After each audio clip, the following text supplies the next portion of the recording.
அவ்வளோதானே, நீங்கள் போங்க, அங்கே பக்கத்தில் ஒரு நதி ஓடுது, அங்கே குளிச்சுட்டோம், 3 வாட்டி கிழக்கு பார்த்து ராமா ராமான்னு சொல்லுங்கள், தோஷம் போயிடும் அப்படின்னாலும். ராஜாவும் போயிட்டு கிளம்பி போயிட்டான். அதுக்கப்புறம் ரிஷி வர எதுக்கு ராஜா வந்துட்டு போனான்னா, இந்த மாதிரி பிரம்மகத்தி தோஷம் போகிறதுக்கு கேட்டால் நான் ராமா ராமான்னு 3 வாட்டி சொல்ல சொன்னேன். அட மடையா, ராமநாமத்தோட மகிமை தெரியலையே, ஒரு வாட்டி ராமான்னு சொன்னாலே 7 ஜென்மா பாவம் போயிடும். ராஜா இந்த ஜென்மாவில் தானே பாவம் பண்ணேன்னு வந்தான், ஒரு வாட்டி ராமான்னு சொன்னால் இம்மையே ராமன் என்னும் செம்மை செய்யர் நாமம் தன்னை கண்களில் தெரிய கண்டான்னு கம்பன் சொன்ன மாதிரி, ஒரு வாட்டி ராமான்னு சொன்னாலே போருமே, எல்லா 7 ஜென்மாத்து பாவம் போயிடும். 3 வாட்டி சொல்ல சொன்னியே, உனக்கு அந்த அருமையே தெரியலண்ணா. அது மாதிரி நீ சில நேரங்களில் பார்த்தீங்கன்னா இன்னும் எளிமையான எத்தனையோ பரிகாரங்கள் கூட இருக்கலாம். மகான்கள் மகனியர்கள் பெரியவாள்லாம் எழுதியிருக்கலாம், ஒருவேளை நமக்கு தெரியாமல் இருக்கலாம். ஆனால் தெரிஞ்ச அளவு எளிய பரிகாரமாக சொல்கிறோம். ஆனால் இதெல்லாம் எளிய பரிகாரம்னு நினைக்க வேண்டாம், வலிமையான பரிகாரம். கடுமையான தாகத்தில் கடைசி நிமிஷத்தில் நம்ம விழுந்துருவோன்னு வரா பாருங்க, அவகிட்ட அந்த ஒரே ஒரு டம்ளர் தண்ணி கொடுங்க, அந்த தண்ணியோட மகிமையை அவள் சொல்வாள். அதனால் பிரச்சனைகள் வரும்பொழுது விஷயம் சின்னதாக இருக்கலாம், ஆனால் பலன் பெருசாக இருக்கும். நம்ம பாபம் எவ்வளோ பெருசாக இருந்தால், நான் வைக்கப்போர் எவ்வளோ பெருசாக இருந்தால் சின்ன நெருப்பு எரிச்சிடாதா? அது மாதிரி நீங்கள் பிரச்சனைகள் பெருசு நினைக்க வேண்டாம், சுவாமியோட அருள் பெருசு. அதனால் இந்த 10 பொருத்தம் இல்லைன்ற பயத்தை விட்டுடுங்க, சுவாமியை நம்புங்க. இது சின்னது இது பெருசுன்னு பணத்தை வச்சு எடை போடாதீங்க. பரிகாரத்துக்கும் பணத்துக்கும் என்ன சம்பந்தம்? மனம் தான் வேணும், பணம் எதுக்கு வேணும்? அதனால் சில நேரங்களில் பார்த்தீங்கன்னா எளிய பரிகாரமே பிரச்சனையை தீர்க்கும். இப்போ நம்ம சொல்கிறது இந்த நாடி பொருத்தம்னு சில பேர் பார்க்குற வழக்கம் இல்லை, சில பேர் பார்க்குறான். ஒரு நட்சத்திரத்துக்கு இன்னொரு நட்சத்திரம் தினப்பொருத்தம் கணப்பொருத்தம் யோனி பொருத்தம்னு பார்த்துட்டே வர மாதிரி நாடி பொருத்தத்தையும் பார்ப்போம். பெண் நட்சத்திரத்துலேருந்து ஆண் நட்சத்திரத்துக்கு தசவித பொருத்தங்கள் பார்க்கும்பொழுது இந்த நாடி பொருத்தம்னு ஒன்று வரும். இந்த நாடி பொருத்தம்னு வரும்போது இந்த நாடி பொருத்தம் இல்லைன்னா என்ன பண்ணலாம்னா எளிய பரிகாரமாக சொல்லியிருக்கான். வித்யாதானம், புஸ்தக தானம் நல்லது.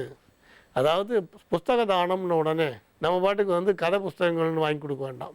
பகவத்கீதை, விஷ்ணு சகஸ்ரநாமம், லலிதா சகஸ்ரநாமம், பாகவதம், இந்த மாதிரியான புஸ்தகங்கள், திருப்பாவை, திருவெம்பாவை, இந்த மாதிரி புஸ்தகங்களை வாங்கி ஜென்ம நட்சத்திரம் அன்றைக்கோ ஜென்ம வாரம் அன்றைக்கோ அல்லது நீங்கள் எந்த கிழமை பிறந்தீங்களோ அந்த கிழமையிலையோ உங்கள் நட்சத்திரத்துலேயோ ஆண் நட்சத்திரத்துலேயோ பெண் நட்சத்திரத்துலேயோ யாருக்கு கல்யாணம் பண்ண போகிறோமோ அதில் யாராவது 2 பேர் நட்சத்திரத்துலேயோ, அப்படி இல்லை சரஸ்வதி பூஜை வந்தால் அந்த சரஸ்வதி பூஜை அன்றைக்கோ, இல்லை புண்ணிய தினங்கள்லேயோ, இல்லை நதிக்கரைகள்லையோ, இல்லை புண்ணிய ஸ்தலங்கள்லேயோ இந்த புஸ்தக தானத்தை செய்யலாம். இந்த புஸ்தகங்களை வாங்கி தானமாக கொடுத்து பேர் நட்சத்திரம் கோத்திரம்லாம் சொல்லி இந்த தோஷம், வேதை தோஷம் நாடி தோஷம் அப்படின்னு நம்ம சங்கல்பம் பண்ண சொன்னோம். ஏற்கனவே சொன்னோம் இல்லையா, வேதை தோஷம் போகணும், ரஜ்ஜு தோஷம் போகணும். அதே மாதிரி இந்த நாடி தோஷம் போகணும்னு சங்கல்பம் பண்ணி தானம் பண்ணலாம்.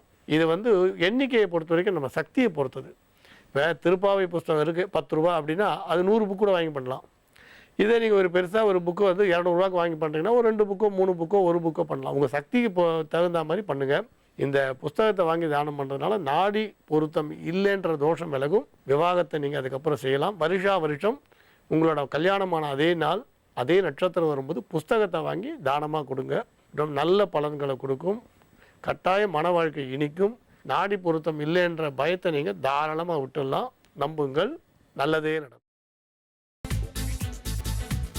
புதினா போண்டா தேவையான பொருட்கள்: புதினா 1 கட்டு, பாசி பருப்பு 100 கிராம், துவரம் பருப்பு 50 கிராம், உளுத்தம் பருப்பு 2 தேக்கரண்டி, கடலை பருப்பு 2 தேக்கரண்டி, பச்சை மிளகாய் 2, இஞ்சி சிறு துண்டு, தேங்காய் துருவல் 1 கப், சீரகம் 1 தேக்கரண்டி, எண்ணெய் தேவையான அளவு, உப்பு தேவையான அளவு.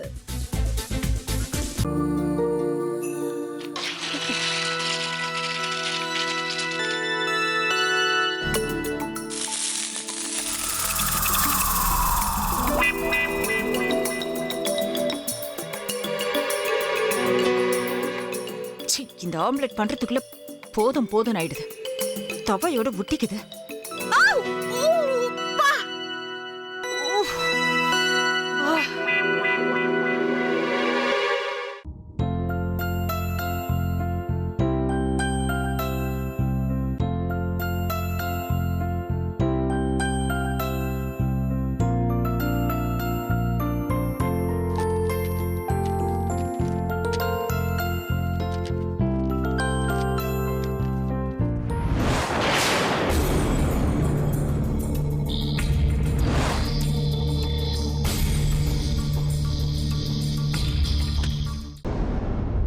அமிர்தா இப்ப என்ன பண்ணிக்கிட்டு இருப்பாங்க?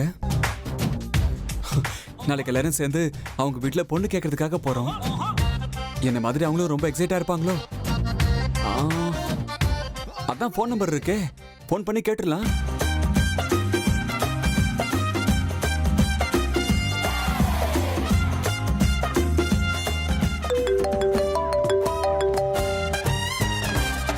ஹலோ. ஆஹா, தேன் மாதிரி உங்க வாய்ஸ் ரொம்ப ஸ்வீட்டா இருக்குங்க.